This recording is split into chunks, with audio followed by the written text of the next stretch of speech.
Good evening. How's everybody doing? Great to be learning with you on a Sunday, Yom Rishon. Let's light up the darkness. Actually, it's Yom Sheni now that it's Sunday night, at least here in LA. Excuse me. Who's in the house? Shandora in the Bronx. Excuse me. Shandora in the Bronx, Paul in the Great Northwest, Joseph in Massachusetts, Bella in Florida, Melissa in Great Neck, New York, Bill in Mid-Missouri, Lucy in Minnesota, and also Ella says shalom, and Marjorie in Virginia. Welcome everybody. We're working our way through chapter 2 here in Tractate Bava, Kamma, the 21st volume of the Talmud. This volume opens the fourth order of 6 here in the Talmud, and generally this order, this Seder, is going to involve these 3 next tractates: Bava Kamma, Bava Mitzian, Bava Basra, and it's the civil law, the laws of damages. We open the tractate, chapter 1, Mishna number 1, with 4 primary categories of damages caused by the ox, and within the ox we have the ox that gores. An innocuous ox is a tom that doesn't have a history of goring, or the muad, the ox that does have a history of goring. Then we have the ox that eats, just in the ordinary course of what he eats, what's in front of it. He eats something that belongs to someone else, or that tramples, walks over, and causes damage. We also have the pit, the fire, and the direct force of a person. Now we're in chapter 2, and we're going to be covering Mishnah number 5.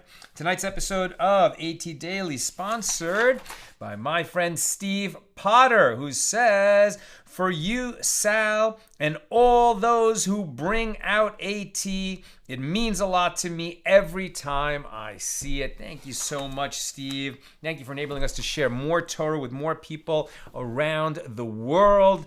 And may you and all your loved ones be showered in blessings. And we say Amen. Mishnah number 5 here in chapter 2. Let's get to it. "And what is the case of the ox that causes damage while on the property of the injured party?" That was mentioned in an earlier Mishnah on page 15b that listed animals that are considered muad, forewarned, right? So the big difference between the public domain and the private domain, and specifically the private domain of the injured party, is that with respect to eating and trampling, if my ox is walking through the public domain and it eats what people left out in the public domain, I'm exempt from paying damages. If my ox tramples over people that the property that people left lying around in the public domain, my ox is exempt. I am exempt because my ox trampled over it. But if my ox enters your property and eats your produce or tramples your property on your property, then I'm liable for the full cost of the damages that my ox caused. Now, what about goring? If my ox gores you or your ox in the public domain, I'm liable for half the damages that my ox caused if it's a tom, if it's an innocuous ox. If my ox is a habitual gorer, a muad, and it damages you or your animal in the public domain, I'm liable for all the damages, and you have recourse to my real property, in fact, my best quality real property, if the ox itself, its value is not enough to cover the damages that it caused. Now, what about if my ox enters your property and gores you or your animal there? Now, does my ox, am I going to be liable for full damages now that it happened on your property? Or is it only going to be half damages as if it happened in the public domain? Are we going to make that distinction? That's the subject of this Mishnah. So if the animal gored, pushed, bit, squatted upon, or kicked another animal, in the public domain, and all these actions are likened to goring because they're abnormal for the animal, and it's not doing it for its pleasure the way that it would with eating, and it's not trampling, which is just the normal course of walking through the public domain, but these actions, kicking, etc., are like goring. So if this happened in the public domain, the owner is liable to pay half the cost of the damage if the ox was innocuous. But if it acted while on the property of the injured party, Rabbi Tarfon says he must pay the full cost of the damage. And the rabbis say, no, he pays half the cost of the damage as in any other case classified as goring. So the majority say it doesn't matter whether he does it in the public domain or on private property. Tom, innocuous ox, half damages. A muad, right, a forewarned ox has a history of this kind of behavior, full damages. Just like in the public domain, no difference according to the majority. But Rabbi Tarfon says, no, half damages in the public domain, therefore full damages if it happens in the private domain of the injured party. So Rabbi Tarfon's going to argue his point. He says to the rabbis, if in a place where the Torah was lenient with regard to damage classified as eating and with regard to trampling, specifically in the public domain, as the owner is exempt from liability for these forms of damage if they occur in the public domain, and yet if they occurred on the property of the injured party, then the Torah says the owner has to pay full damages, right? Eating and trampling on the property of the injured party, the owner pays full damages. Then is it not right that right, so in other words, Rabbi Tarfon is saying like this. If in the case of eating and trampling, which if it happens in the public domain, the owner is exempt. But if it happens in the private domain, he pays full damages. Then is it not so that with regard to goring, which is even in the case of innocuous ox, the owner pays half damages in the public domain, all the more so if it happens in the private domain of the injured party, he should pay the full damages, right? Eating and trampling, no damages in the public domain, full damages in the private domain, then all the more so goring and things that are like goring, for which the owner does pay half damages in the public domain, all the more so he should pay the full damages if it happens in the private domain of the injured party. And the rabbis, the majority, answered Rabbi Tarfon and said, although there is a kal vachomer inference being applied here, right? Kal vachomer, this is a type of interpretation that leads to creating a law by the rabbis, right? Where if in the small case we nevertheless have this big result, then in the bigger case, all the more so we should have the bigger result or have the same big result, right? That's the kal vachomer, sometimes translated as a fortiori.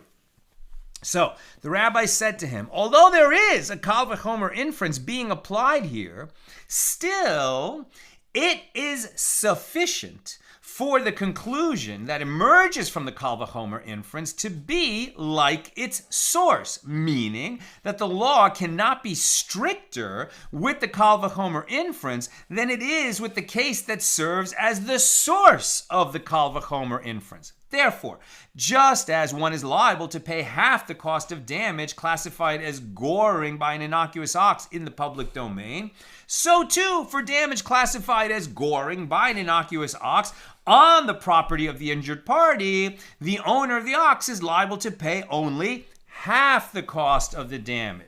Rabbi Tarfon said to them, if that is your opinion, then I as well will not derive an inference with regard to goring from a different case of goring. I will instead, and now we're on, our daf tonight is page 25. Now we're actually on page 25a. We start at the bottom of 24b. So says Rabbi Tarfon, I will instead derive an inference with regard to goring from trampling.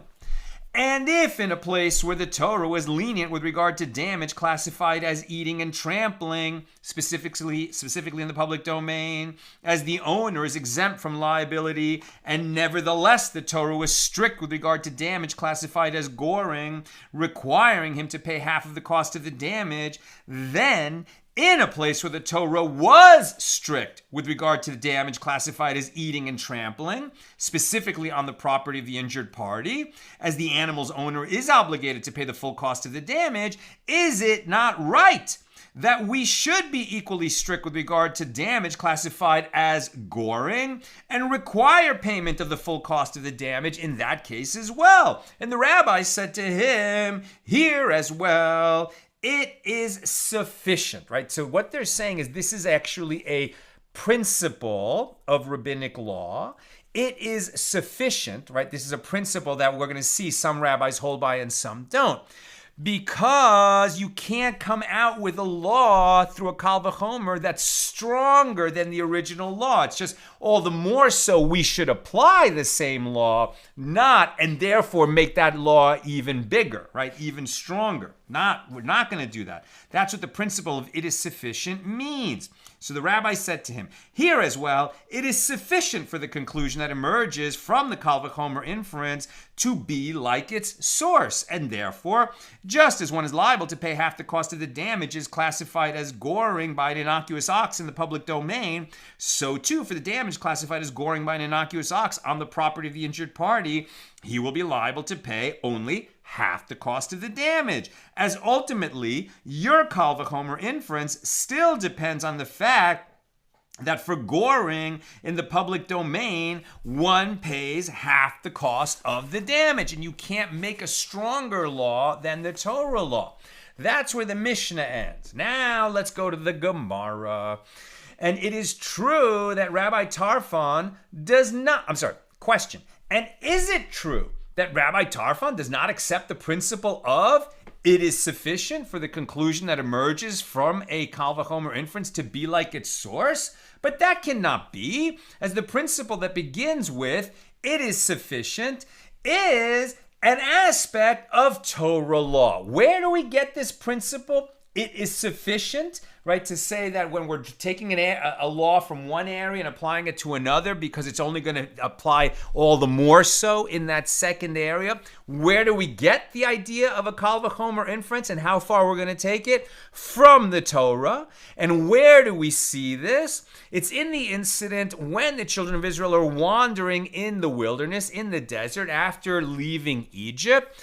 Right? And after many years, we see Moses' sister, Miriam, challenges Moses on behalf of Moses' wife. Right? And the concept is that basically Moses had to be ready for prophecy at any time. In other words, to have a direct encounter with the Holy One, blessed be He.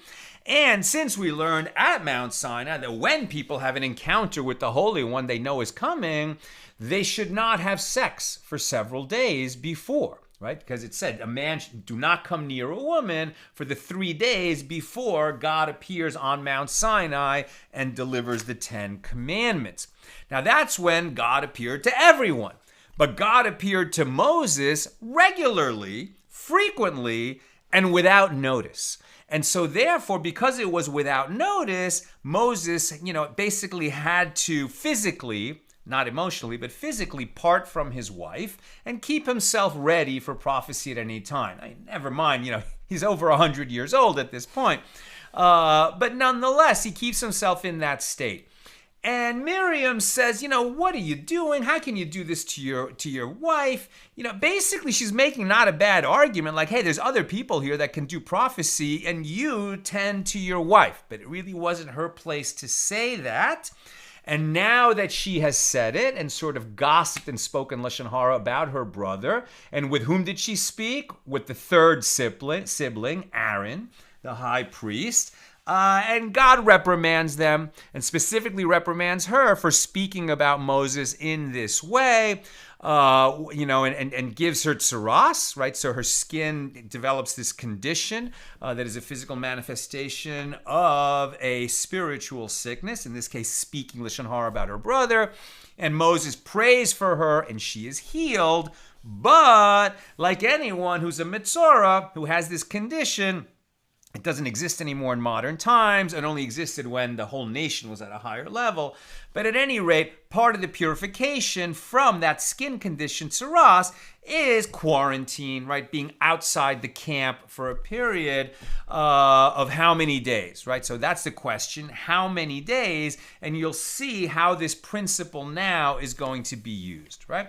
So the principle of it is sufficient is an aspect of Torah law. As it is taught in a Baraisa, the sages said that one of the ways in which the Torah may be interpreted is by a kal vachomer inference. How is this so? It is written, Numbers 12:14, and the Lord said to Moses about Miriam, if her father had spit in her face, should she not hide in shame 7 days? So let her be shut up 7 days outside the camp, and after that she shall be brought in again. And therefore, using a kal vachomer inference, it can be derived that if the divine presence, the Shekhinah, reprimanded her, right? If her father reprimands her, she has to go out for 7 days. All the more so if God's self, reprimands her, she's going to have to go out for more days. How many more? Well, the unit is 7, so we'll say one more unit, 14 days rather than 7. Now, why was Miriam banished for only 7 days? Rather, it is because it is sufficient for the conclusion that emerged from the kal vachomer inference to be like the source of the inference. Consequently, the principle is mandated by the Torah itself. The Torah compares a father reprimanding his daughter to God reprimanding Miriam and doesn't add any more days. It says even as a father reprimands, so too she's going to be banished for 7 days, just as a father, if her father had reprimanded her, even though the one doing the reprimanding in this case was God. We don't add additional days. That's the principle of it is sufficient. So the Gemara answers, when Rabbi Tarfon does not accept the principle, it is sufficient, it is where this principle completely refutes the kal vachomer inference, leaving no law derived from it. But where does it not completely refute but where it does not completely refute the kal vachomer inference, Rabbi Tarfon accepts the principle, it is sufficient. Consequently, there, with regard to Miriam, the 7 days during which she deserved to be banished from the camp due to the rebuke of the divine presence were not written. So the kal vachomer inference came and brought those days plus additional days, adding up a total of 14. And then the principle it is sufficient came and removed 7 days and left 7 days intact. Consequently, the kal vachomer inference was effective with regard to the 7 days during which she was actually banished from the camp. But here, payment for half the cost of the damage is written explicitly in the Torah with regard to the law of goring in the public domain, and the kal vachomer inference comes and brings an additional payment for half the cost of the damage, forming a payment of the full cost of the damage.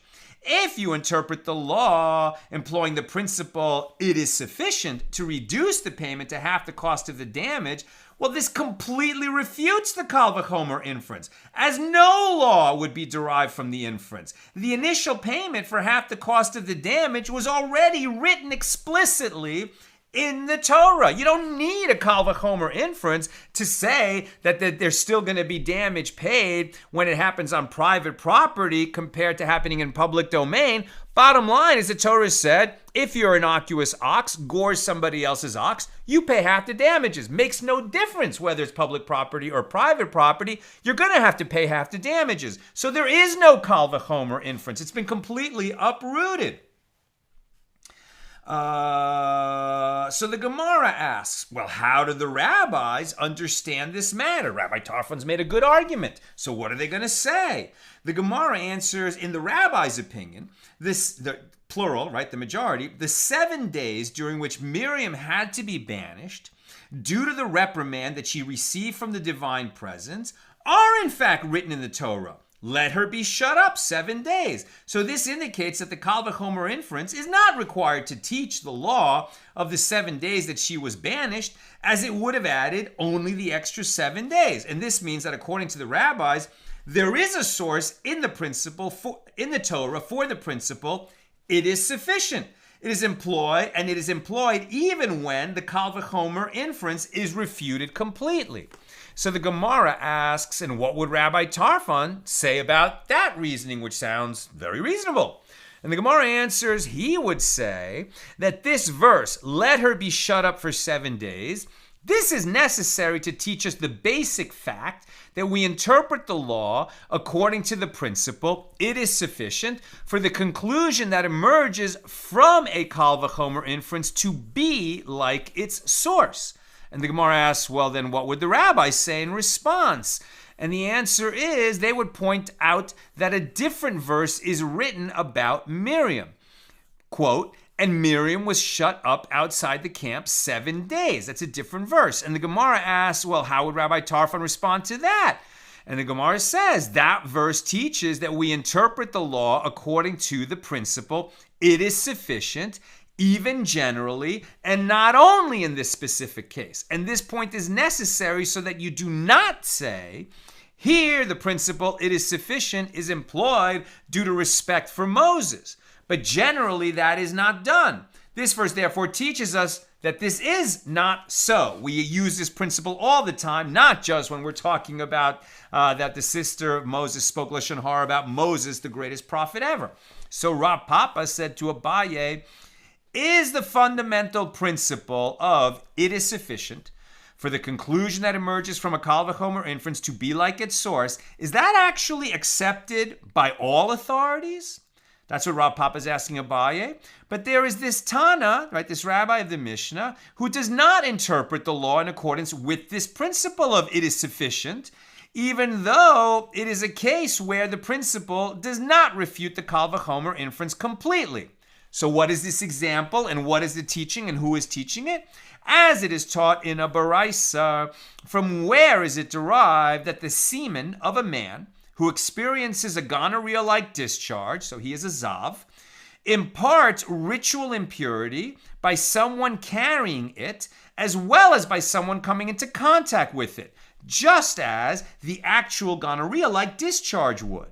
It is a logical derivation from a kal vachomer inference, just as spittle, which is ritually pure when coming from a person who is ritually pure, is nevertheless impure when coming from someone like a zav who is impure. Is it not logical that semen, which is impure when coming from someone who is pure, should be impure when coming from someone who is impure? Right? Semen is always impure, always imparts tumah, ritual impurity. We're not talking about germ theory, right? We're talking about tumah and tahara, ritual purity and ritual impurity. So is it not logical, right? So if spittle is pure when coming from a pure person and impure when coming from an impure person, and semen, which is always impure, all the more so it would be impure when coming from an impure person like a zav. And the Tana of that Baraisa brings this derivation and applies it, whether discussing ritual impurity, tumah, imparted by contact, or whether discussing impurity imparted by carrying, right? There are certain substances that are only going to impart ritual impurity when they actually come into contact with something. And there are going to be other substances and situations where that substance can impart impurity even if the recipient of that impurity doesn't actually touch the substance, but carries it, right? Carries it without touching it, carrying something that has that substance on it. That's not in every situation, but it is in the situation of the gonorrhea-like discharge that comes from the zav, this man who has had that discharge 3 times, as we were learning yesterday. And the Tana brings this derivation, applies it, whether discussing ritual impurity imparted by contact or whether discussing impurity imparted by carrying. And why is this the case? Let us say the kal vachomer inference is effective in teaching that the semen of a zav imparts ritual impurity by contact alone, as is the law with regard to the semen of a pure man. And the principle, it is sufficient, is effective by limiting the scope of the kal vachomer inference to exclude the semen of a zav from imparting ritual impurity by carrying. Since the Tana does not formulate his derivation in this manner, it appears that he rejects the principle, it is sufficient, in all situations. And if you would say that the kal vachomer inference was not necessary to teach that the seminal emission of the zav imparts ritual impurity by contact, as it is certainly no less impure than if it had come from a man who was pure, so the inference was necessary only to teach that the semen of a zav imparts impurity by carrying, well, this is not correct. In fact, it was necessary to teach you this point, as it may enter your mind to say that since it is written in the verse, if there be among you any man that is not clean because of something that happens to him by night, Deuteronomy 23:11. So this means that a seminal emission is ritually impure if it came from someone who had something happen to him. And this causes him to experience the emission. But the verse is excluding this zav who did not have something happen to him to cause him to experience the emission, but rather another matter altogether. For example, his gonorrhea-like condition, right, the zav, or ziva, which causes him to experience the emission. So consequently, it teaches us that what you would have thought is incorrect. So Abaye responded, in the verse, something that happens to him by night, is it also written, but not in other matter? This limiting clause is not written in the verse, and therefore the law that the semen of a zav imparts ritual impurity by contact can be understood from the explicit verse in the Torah, and there is no need to derive it from a kal vachomer inference. Therefore, the only function of the kal vachomer inference is to teach the law that the semen of a zav imparts impurity by carrying, just like the gonorrhea-like discharge itself. Applying the principle, it is sufficient, would refute the kal vachomer inference completely. So there is no proof that the Tana would apply that principle in all circumstances. We're just saying, is Rabbi Tarfon the only one who applies it is sufficient sometimes and not others? Is there somebody else? Because it seems like the majority would always apply that principle. Now, once the Gemara raised the issue, it's going to clarify. And who is the Tana about whom you heard that he said, semen of a zav imparts ritual impurity by carrying? It was not Rabbi Eliezer, and it was not Rabbi Yehoshua. As we learned in a Baraisa, semen of a zav imparts ritual impurity by contact, but does not impart ritual impurity by carrying. This is the statement of Rabbi Eliezer. And Rabbi Yehoshua says, it also imparts ritual impurity by carrying, as it is impossible for semen to emerge without small drops of gonorrhea-like discharge, the ziva, accompanying it. So Rabbi Yehoshua says there that the semen of a zav imparts ritual impurity by carrying only because it is impossible for semen to emerge without small drops of ziva accompanying it, which in fact impart tumah by carrying. So this indicates that if not for this reason, the semen would not impart ritual impurity by carrying, according to the opinions of both Rabbi Yehoshua and Rabbi Eliezer. And the Gemara explains, rather, it must be that this Tana is the one who holds the opinion that the semen of a zav imparts ritual impurity by carrying, as we learned in a Mishna, listing the sources of ritual impurity in Tractate Kalim, of a greater degree than the ritual impurities listed previously in the Mishnah, i.e. the impurity of a creeping animal, semen, and one who contracted ritual impurity from a corpse, and the ziva of a zav, and his spittle, and his semen, and his urine, and the blood of a menstruating woman, all of which impart impurity not only by touching, but also by carrying. Now we're on page 25b. So the Gemara questions this assertion. But perhaps here too, the reason for the severity of ritual impurity of the semen is indeed because it is impossible for it to emerge without small drops of ziva accompanying it. But it is not due to the impurity of the semen itself. And the Gemara rejects this opinion. If that would be so, let the Tana of the Mishnah teach it in a list of bodily fluids along with, meaning listed immediately following, his ziva. What is different about semen that he teaches it along with his spittle rather than his ziva? Rather, it is because its law comes from, meaning it is derived from, that of his spittle. Therefore, the semen itself imparts impurity by carrying, even if there would not be small drops of ziva accompanying it. And the Gemara returns to the primary discussion concerning the principle. It is sufficient for the conclusion that emerges from a kal vachomer inference to be like its source. Remember, what we're ultimately talking about is the idea that even though, in terms of an ox causing damage, if it eats or tramples in the public domain, owner exempt, if that same ox eats or tramples somebody's property in their land, on their land, right, on their private property, then the owner is fully liable for the damages.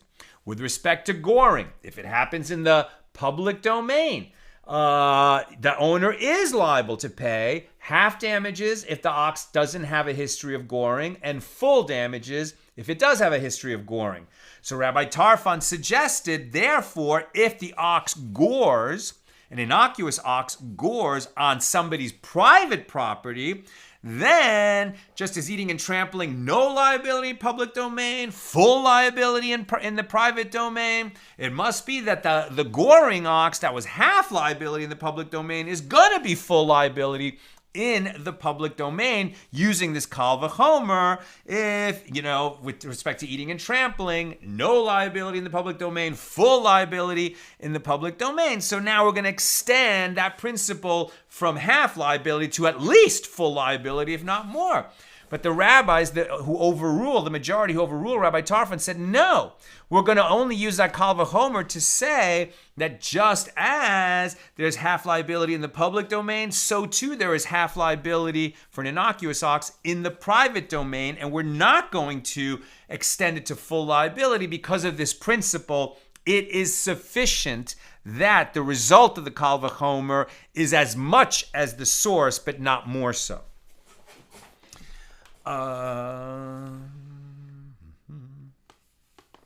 So the Gemara returns to the primary discussion concerning the principle. It is sufficient for the conclusion that emerges from a kal vachomer inference to be like its source. So Rav Acha of Difti said to Ravina, but there is this Tana who does not apply the principle it is sufficient at all, even though such application would not refute the entire kal vachomer inference. Where do we see this? As it is taught in a baraisa, from where is it derived that a thick mat can contract tumah, ritual impurity, from a corpse? It is a logical derivation, right? A kal vachomer inference. And just as small clay vessels into which even a finger cannot be inserted because of their narrow opening, and which remain ritually pure despite contact of the outside of the clay vessel with the zav, the one who's had the gonorrhea-like discharge, nevertheless they do become impure if present under one roof with a corpse, right? Clay vessels that are not sealed, if they're in the same room with a human corpse, those vessels become impure. There's no way to purify them. You just have to break them and get rid of them, right?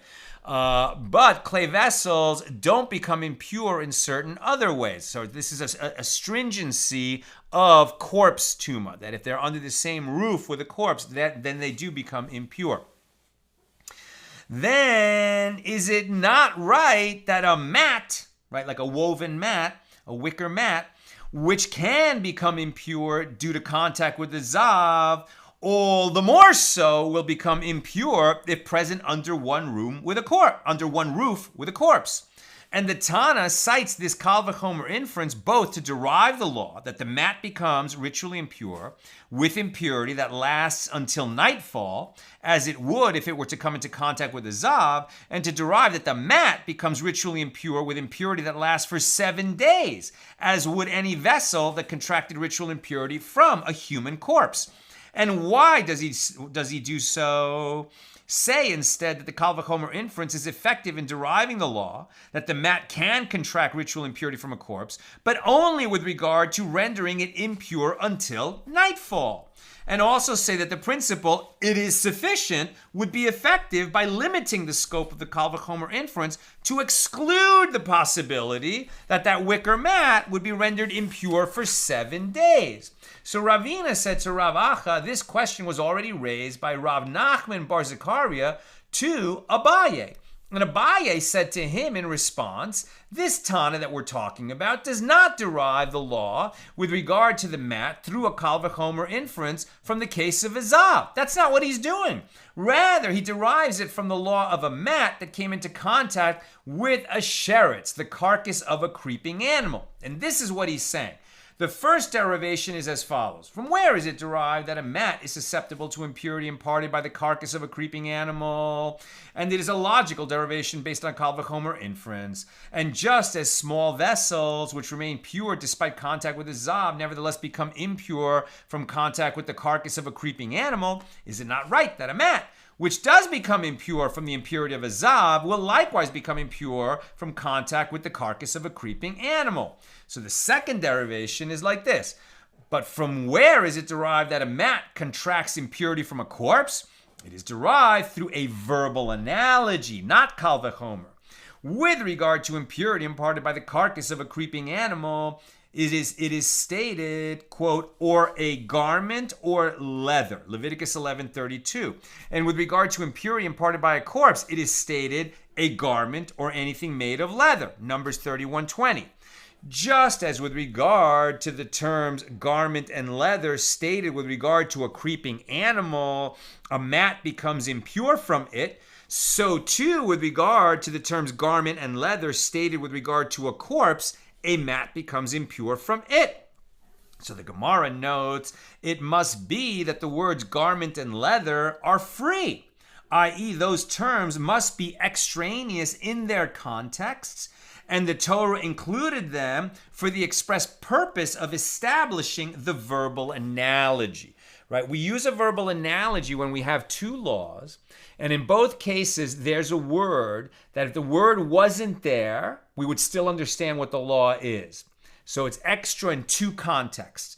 Now that it's extra in both contexts, it must be that the Torah used that word to connect those two laws, and we can learn out some aspect of the first law and apply it to the second law.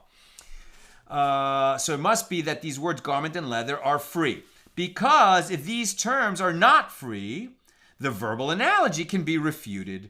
What is unique about a creeping animal? It is unique in that it renders items impure, even by means of contact, with a lentil bulk of a creeping animal. Shall you also say that this is the case with regard to a corpse, whose laws are less strict in that it does not render items impure by means of contact with a lentil bulk of a corpse, but rather by means of contact with an olive bulk? Unless the terms are free, the analogy can be refuted because there's other ways to distinguish the law of the sheretz, the dead creeping thing, from the law of the human corpse. So the Gemara affirms, indeed, the terms in these contexts, garment and leather, are free for this use. And the Gemara proves that the terms garment and leather are extraneous in their context. Now, since ritual impurity imparted by contact with a creeping animal is juxtaposed to ritual impurity imparted by contact with semen, as it is written, and one who comes into contact with anyone impure, with impurity imparted by a corpse, or a man from whom semen is emitted, this is Leviticus 22:4, and juxtaposed to that verse is the verse, or a man who touches any creeping animal which makes him impure, or a person who may make him impure with any impurity that he has, Leviticus 22:5.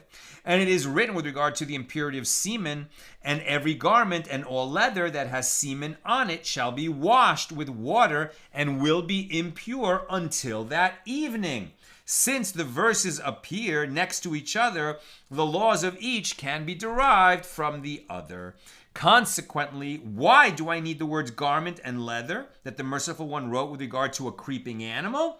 The relevant law could be derived from the laws of seminal impurity. Consequently, learn from it that garment and leather were mentioned to render them free, meaning extraneous, but the Torah included them for the express purpose of establishing the verbal analogy. And the Gemara comments, and still, the terms garment and leather are free only from one side of the verbal analogy. Because although the terms garment and leather stated with regard to ritual impurity imparted by a creeping animal are extraneous in that context, as the relevant law could have been derived from in another manner, those terms stated with regard to the ritual impurity imparted by a corpse are not extraneous in their context.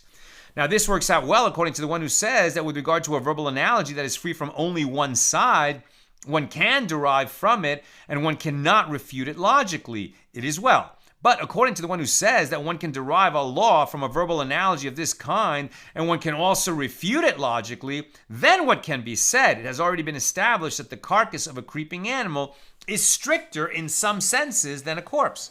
So the Gemara answers, the terms garment and leather, as stated with regard to impurity imparted by a corpse, are also free. Since the impurity of a corpse is juxtaposed with that of semen, as it is written, and one who comes into contact with anyone impure with impurity imparted by a corpse, or a man from whom semen is emitted, Leviticus 22:4, and it is written with regard to semen, and of every garment and all leather that has semen on it, Leviticus 15:17. Why do I need the terms garment and leather that the merciful one wrote with regard to impurity imparted by a corpse? Learn from it that they are mentioned in order to render them free. And therefore, we have free terms, garment and leather, on both sides of the verbal analogy. And that's what makes the verbal analogy work. I'm almost done. Questions or comments, please get them in now. So the Gemara questions this from a different angle. This works out well according to the one who says, infer the law from it and interpret it according to its new place. This would mean that the law that a mat becomes impure from a corpse is derived from the law that a mat becomes impure from semen. But the details of that impurity, i.e. the length of time that it is impure, are interpreted according to the laws of impurity imparted by a corpse for 7 days. But according to the one who says, infer the law from it and infer the details of the law from it as well, which would mean that the details of the impurity would also be interpreted according to the laws of impurity imparted by semen, as opposed to a corpse, then what can be said? According to the latter opinion, it should be concluded that just as the impurity imparted to a mat by the carcass of a creeping animal lasts only until nightfall, so too a mat rendered impure by a corpse remains impure only until nightfall. And in response to this, Rava said, this opinion does not lead to that conclusion, as there is a Torah edict indicating otherwise. The verse states, Numbers 31:24, and you shall wash your garments on the 7th day. This teaches that any ritually impure items that you render impure due to contact with a corpse must remain impure for a period of no less than 7 days. Therefore, since it has been inferred that the mat is susceptible to the impurity imparted by a corpse, it automatically falls into the same category of other items similarly rendered impure by a corpse and must remain impure for a period of at least 7 days. Now that's where we're going to stop. But let us remember when we resume tomorrow that all this discussion of semen and tumah, ritual impurity imparted by a corpse or by a creeping thing or by the gonorrhea-like discharge or by the semen, it was all to establish this principle, right? If we're going to have a vachomer inference, which says, right, that eating and trampling, no damages in the public domain, but eating and trampling in the private domain, full damages. Goring, half damages in the public domain. According to Rabbi Tarfon, it must be that in the private domain, it's going to be full damages, like eating and trampling. But the rabbis overruled Rabbi Tarfon and said, no, the Kal Vachomer, we're only going to extend it to say that just as there is damages in the private domain for eating and trampling, even though there's not damages in the public domain, here where we have half damages for the innocuous ox in the public domain, we're also going to have damages in the private domain, but we're not going to upgrade them to full damages because we're not going to use a Kal Vachomer inference and come out with a result that's greater in scope than the original source of that law, the half damages for goring in the public domain. The majority won that argument. They overruled Rabbi Tarfon. Okay, Lucy, is the ox in this tractate really a bull? Since the Torah forbids Jews from castrating male animals, then of course it isn't surprising that goring is such an issue, or was an exception made for farm animals. Very interesting. Are you saying, I ought to know better. My English vocabulary is a little lacking here. Is it that an ox is a castrated bull. I think that's what you're saying.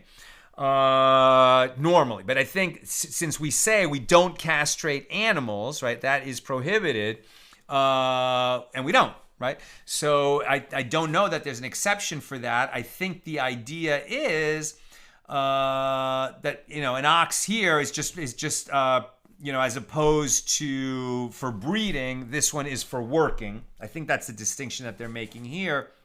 And I think what you're saying is, well, if he's not castrated, he could get excitable much more easily, and that's why goring would be more of an issue than if he had been castrated. It's a very interesting point. Thank you. Bill, I've always noted in the story with Miriam's challenge that, well, bluntly, we never hear that Zipporah, Moses' wife, herself wanted her to do so. She was, after all, of an age with Moses and Miriam and Aaron.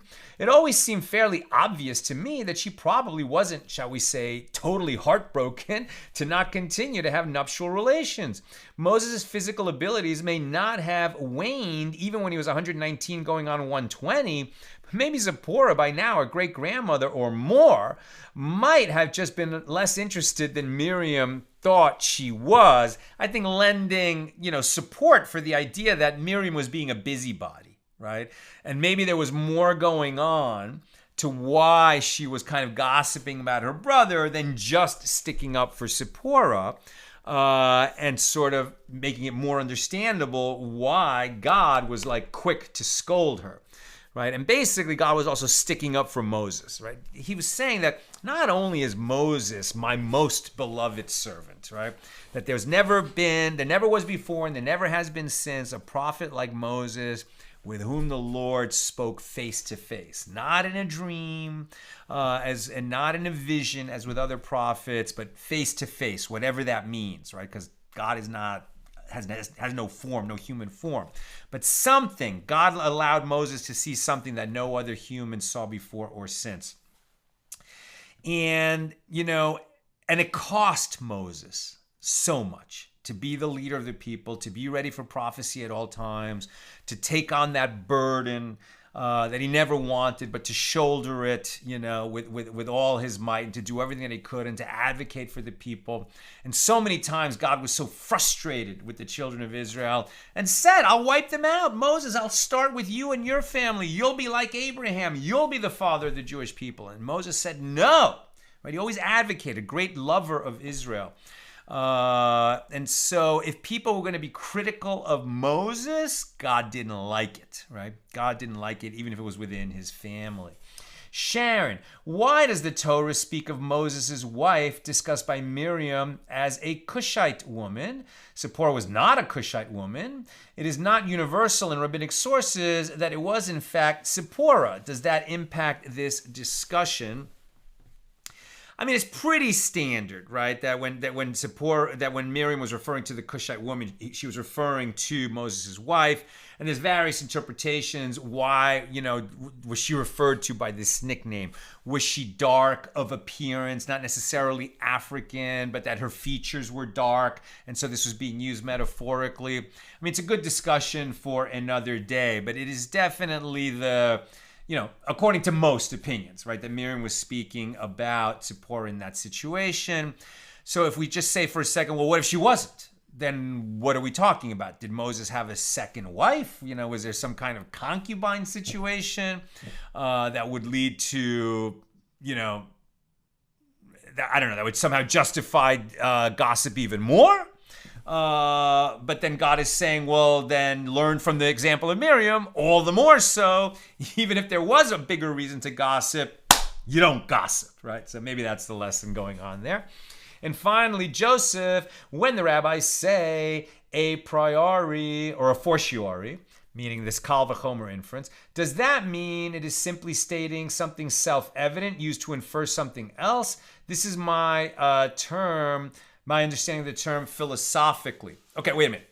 When you're saying a priori, that's the translation of something else, right? A priori means, in the first instance, we don't do it that way. But if it did happen that way, then it is not prohibited. Let me see if I can come up with an example quickly.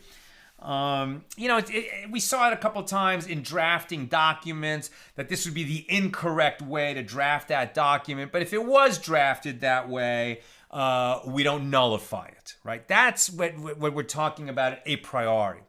And a fortiori, that's the translation we're using of kal vachomer, right? Where if, like now I've said that example a few times, where are we going to extend the fact that for eating and trampling the public domain, no damages, eating and trampling the private domain, full damages, and we say half damages for goring in the public domain, are we going to then say, well, therefore it must be?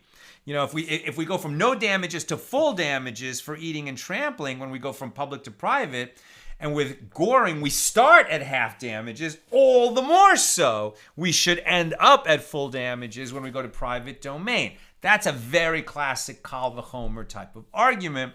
And now we see one of the refutations of an argument like that is that we can't come out with a ruling that is stronger. Kal vachomer is usually then all the more so we should apply the half damages to the private domain, not all the more so we should go to full damages when we go to the private domain. And that's how we apply this principle of it is sufficient to kal vachomer arguments. So hopefully that was clear. Definitely challenging tonight, these derivations and the kal vachomer principle. But I think it'll just get more and more clear the more we use it, like when we do so tomorrow. Have a great night. With God's help, we'll be together again tomorrow night at the regular Monday time, 6 p.m. Pacific. Have a great night.